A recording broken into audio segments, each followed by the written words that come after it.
زیادتی اس کی ہے جو اپنی برادری کو سب سے چھوٹا جانتا ہے. تو بڑا نالائق ہے، تو کہتا ہے میں چھوٹی برادری میں پیدا ہوا ہوں. تو مرضی سے پیدا ہوا ہے، یہاں تجھے تیرے رب نے پیدا کیا ہے. جو ماں تیرے، میں نے ایک دفعہ کہا کچھ دوستوں سے، کہنے لگے کدھر جا رہے ہیں؟ میں نے کہا اپنے والد صاحب کے مزار پہ. کہنے لگے پیر تھے؟ میں نے کہا نہیں. عالم تھے؟ میں نے کہا نہیں. کسی بہت بڑے ادارے میں کسی صدر نشین کی سیٹ پہ بیٹھتے تھے؟ میں نے کہا نہیں. وہ ٹریکٹر پر بیٹھ کر کھیتوں میں ہل چلاتے تھے، شام کو بھینسوں کا دودھ دھوتے تھے. وہ کسان تھے، وہ محنت کرتے تھے. پھر وہ تاجر تھے، تھوڑی سی تجارت کرتے تھے.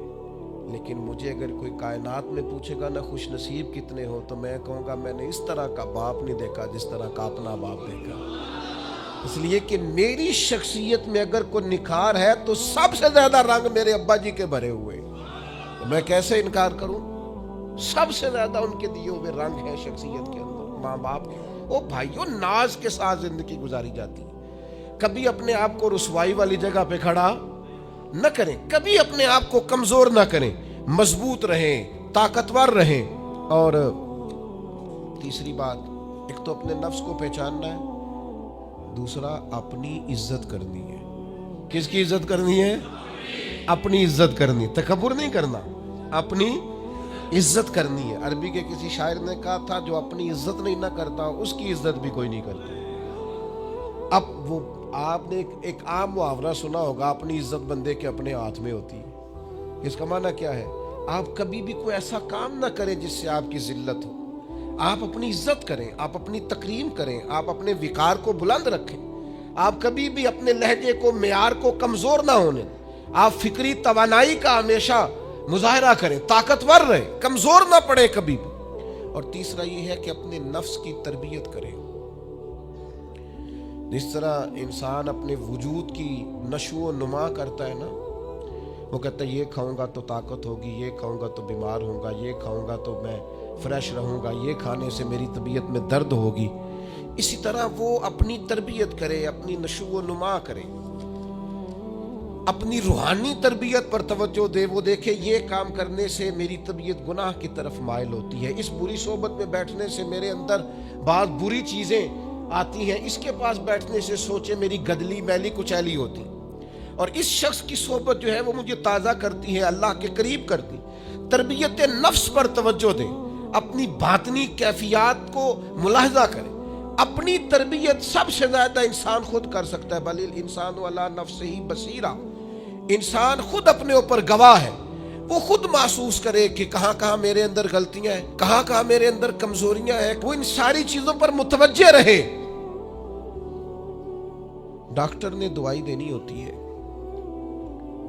اور دوائی دینے کے بعد وہ کہتا ہے یہ نسخہ ہے اور یہ کھانے کی ترتیب ہے اور یہ آپ کی پرہیز ہے. اب مریض کہے کہ جناب ڈاکٹر صاحب کوئی نظر کریں آپ تاکہ میں نہ نظر سے ٹھیک ہو جاؤں، تو ڈاکٹر کہے گا میری نظر یہی ہے جو میں نے نسخہ لکھا ہے نا، یہی نسخہ ہے، یہ دوائی کھائیں. یہ وہ لوگ آتے ہیں پیر صاحب کے پاس، کہتے ہیں کوئی نظر کریں میں نیک ہو جاؤں. بھی پیر صاحب نے نسخہ بتایا نا، 5 نمازیں پڑھو، نماز کے بعد یہ والا ذکر کرو. پیر صاحب نے بتایا نا اس کام سے پرہیز کرو، تو آپ ان بات مانیں، انشاءاللہ اللہ شفا عطا فرمائے گا. آپ اس نسخے پر، وہ پیر فیض الحسن شاہ صاحب رحمۃ اللہ علیہ آل و معاد شریف والے فرمایا کرتے تھے، مرید کہندے نے سانو نمازاں نہ پڑھاؤ، اللہ اللہ نہ کراؤ، ایویں ہی پہنچاؤ. تو کہتے ہیں یہ ایویں والا کام ہو سکتا؟ ہاں، جو شریعت کے احکام ہے وہ تو سارے کرنے پڑتے ہیں. اور پھر لوگوں کو نے ایسے موقع پہ بابا بلے شاہ جی یاد آ جاتے ہیں. کہتے بلے شاہ نو مرشد ملے ہے تے انہیں ایویں ہی جا بخشایا ہے. وہ نا 300 پہلی زمین ہوندی سی بابے بلے شاہ دی، انہیں سارے دیتی جی اللہ دی راہ وچ. ایویں جڑا جے نا وہ اے والا ایویں جے. نیرا شیر نہ پڑھو، پیچھے پلٹ کے دیکھو تو صحیح اس شخص نے کمال کیا کیا کیا ہے. مجھے اتنا نظر آ رہا ہے بلے شاہ نو مرشد ملیا جنہیں ایویں جا بخشایا، وہ ایویں ان کی عاجزی ہے، وہ ان کی عاجزی ہے، وہ انکساری ہے. وہ کہتے ہیں کہ مجھے بہت زیادہ مشقت نہیں کرنی پڑی، ایک ہی مرشد سے سارا کچھ مل گیا ہے. یہ اس بات کا ترجمہ ہے، اس کی تشریح ہے. من مانی باتیں، من مانی آپ تربیت اپنی کریں, اپنے اوپر غور کریں. اور چوتھا, ہمارے نفس کا ہم پر حق یہ ہے کہ اپنے نفس کا احتساب کریں, اپنے نفس کو اللہ کی رضا کے مطابق ڈھالیں, اس کا محاسبہ کریں. جو لوگ حساب کتاب نہیں نہ رکھتے, ہمارا ادارہ ذرا بڑا ہوا ہے تو ہم نے اسپیشل اکاؤنٹ میں پکا بندہ رکھ لیا ہے. پہلے ایک دوست کام کرتے تھے رضاکارانہ طور پر, شام کو بیٹھتے حساب کتاب کر دیتے. کمیٹیوں میں ایک شخص کیشیئر ہوتا ہے. پھر اب ادارہ بڑا ہو گیا, نظم بڑا ہو گیا, کام بڑا ہو گیا. اب وہ ایک آدمی شام کو اگر بیٹھے گا تو کرے گا نہیں, تو مستقل ایک صاحب ہیں جو ڈیوٹی کرتے, نظام کو دیکھتے. کیونکہ اگر حساب کتاب نہ رہے تو چیزیں ٹھیک چل سکتی. سب سے زیادہ وہ تاجر ناکام ہوتا ہے جو کمائی کرے اور خرچ کا حساب ہی نہ رکھے, جس کو پتہ ہی نہ ہو آمدن خرچ میں بیلنس کیا ہے. اس لیے حضرت عمر رضی اللہ تعالیٰ عنہ ارشاد فرماتے ہیں, اپنا حساب کرو اس سے پہلے کہ قیامت میں تمہارا حساب کیا جائے. اپنے نفس کا محاسبہ ضرور. ہم نہ ساری زندگی دوسروں کا حساب کرتے رہتے ہیں, فلاں کہاں سے کماتا ہے, کہاں کھاتا ہے, کہاں پہنچ گیا, کون سی سیاست کی, کس کے پاس اٹھتا بیٹھتا ہے, کہاں سے آتا جاتا ہے, چلاک بڑا ہے, فلاں سے مل گیا. اور ساری زندگی دوسروں کا خیال رکھتے گزر گئی. اس سے آدھا بھی کبھی اپنا رکھا ہوتا نا, تو بات کہاں سے کہاں پہنچ جاتی. محاسبہ نفس کرنا, اور کتنا کرنا ہے, اس نفس کو قابل بنانا ہے. حضرت سیدنا عبداللہ ابن سلام رضی اللہ تعالیٰ عنہ, لکڑیوں کا گٹھا, پرانے زمانے کے اندر ایندھن لانا, لکڑیاں اکٹھی کر کے لانا, یہ بھی روزمرہ کی ڈیوٹیوں میں سے ایک ڈیوٹی ہوتی تھی. وہ ڈیوٹی آج کل ہم ماہانہ گیس کا بل دے کے پوری کرتے ہیں. یا اب بھی اس کی ایک صورت ہمارے پاس ہے کہ بہت سارے لوگوں نے سلنڈر اٹھائے ہوتے ہیں, گیس بھروانے جا رہے ہیں. تو اس سے کچھ عرصہ پہلے یا آج بھی دیہی ماحول کے اندر بعض لوگ شام کو لکڑیاں اکٹھی کر کے لاتے تھے کہ وہ آئیں گی تو کھانا پکے گا ایندھن کے لیے. حضرت عبداللہ ابن سلام رضی اللہ تعالیٰ عنہ لکڑیاں اپنی پشت پہ رکھے ہوئے ہیں, گھر کی طرف آ رہے ہیں. تو ایک شخص نے آپ سے کہا کہ جناب حد ہو گئی, گھر میں بیٹے بھی موجود ہیں, غلام بھی موجود ہیں, اور آپ یہ کام خود کر رہے ہیں. تو حضرت عبداللہ ابن سلام فرمانے لگے, بیٹے بھی موجود ہیں اور غلام بھی موجود ہیں, اور ایک بات اور بھی شامل کر رہا ہوں, اللہ کے فضل سے میرے بچے اور میرے خادم میرے فرما بردار بھی ہیں, بات بھی مانتے ہیں. لیکن فرمانے لگے میرا نفس نہ تھوڑا بڑا ہو گیا تھا. یہ مجھے کہہ رہا تھا تو بہت بڑا آدمی ہو گیا ہے, تو بہت بڑا شخص ہو گیا, تیری بڑی شخصیت ہو گئی ہے. فرمایا یہ جو ذرا لکڑیوں کا گٹھا پشت پہ رکھا ہے نا, یہ رکھا پشت پہ ہے, لیکن ذرا حساب اپنے نفس کا کر رہا ہوں, محاسبہ نفس کر رہا ہوں, اسے سمجھا رہا ہوں کہ اتنا بڑا ہونے کی ضرورت. ہمارے بزرگ فرمایا کرتے تھے آخر تک اپنے استادوں کی بارگاہ میں حاضری دینی ہے. میرے اسا فرمایا کرتے آخر تک اپنے مشائخ سے جڑے رہنا ہے, آخر تک اپنے اساتذہ کے پاس آنا جانا. کچھ لوگ بے نیاز ہو جاتے ہیں نا, خود عالم ہو گئے اب استاد گئے, خود بڑے ہو گئے اب گئے. کہتے تھے آخر تک جانا, اس لیے کہ بعض لوگوں کے پاس جانے سے انسان کو لگتا ہے کہ نہیں مجھ سے بھی بڑے موجود ہیں. ان کے پاس بیٹھنے سے احساس ہوتا ہے کہ میں اتنا بڑا نہیں ہوں. اور بڑا بھی ہمیشہ وہی ہوتا ہے جس کا کوئی بڑا ہوتا ہے, جس کا کوئی بڑا نہیں وہ کیسے بڑا ہوگا. تو اللہ تعالیٰ نے بھی ہمیں قرآن مجید کے اندر یہ حکم دیا, یا ایھا الذین آمنوا اتقوا اللہ ولتنظر نفس ما قدمت لغد. اے ایمان والو اللہ سے ڈرو, اور ہر جان حساب کرے, محاسبہ کرے, دیکھے کہ اس نے کل کے لیے آگے کیا بھیجا. کل کے لیے اس اپنا حساب کرنا ہے, محاسبہ نفس کرنا. یہ نفس کا حق ہے. جس طرح کپڑے میلے ہو جاتے ہیں تو آپ پریشان ہوتی ہیں کہ یار یہ میلے ہو گئے, بدلنے چاہیے. جوتے ٹوٹ جاتے ہیں تو آپ خیال کرتے ہیں یار مجھے آنا جانا ہوتا ہے, یہ مجھے ٹھیک کرنے چاہیے. تو نفس پر میل کچیل چڑھ جاتی ہے, لوگ حساب ہی نہیں کرتے. باطن سارا گدلا ہو جاتا ہے, لوگ حساب ہی نہیں کرتے. اندر سارا کمزور ہو جاتا ہے, حساب ہی نہیں کرتے. اس نفس کا حساب کرنا ہے, محاسبہ کرنا ہے. اس کا بھی حق ہے. جس طرح آپ کے جسم کا حق ہے کہ لباس ٹھیک ہو, جوتے ٹھیک ہوں, آپ نے غسل کیا ہوا ہو, اس طرح آپ کے نفس کا بھی حق ہے. اس کا حق کیا ہے کہ اسے اتنا ٹھیک کر دے, اتنا محاسبہ کریں, اتنی اس کی عادات بہتر کریں کہ وہ رب کی رضا کے مطابق ڈھل جائے, اللہ رسول کی رضا کے مطابق دھل جائے, نکھر جائے, صاف ہو جائے. اس طرح کا ہو جائے کہ جب دنیا سے جانے لگے تو آواز آئے, یا ایتھا النفس المطمئنہ اے نفس مطمئنہ ارجعی الی ربک راضیۃ مرضیہ، لوٹ اپنے رب کی طرف، تو اپنے رب سے راضی ہے اور تیرا رب تجھ سے راضی ہے۔ اس نفس کو اللہ کی رضا کے مطابق ڈھال دیں۔ حضرت ابراہیم ابن ادم رحمۃ اللہ علیہ ایک دن مریدوں کے بیچ بیٹھے ہوئے تھے، فرمانے لگے دنیا میں جو کچھ ہوتا ہے میری مرضی سے ہوتا ہے۔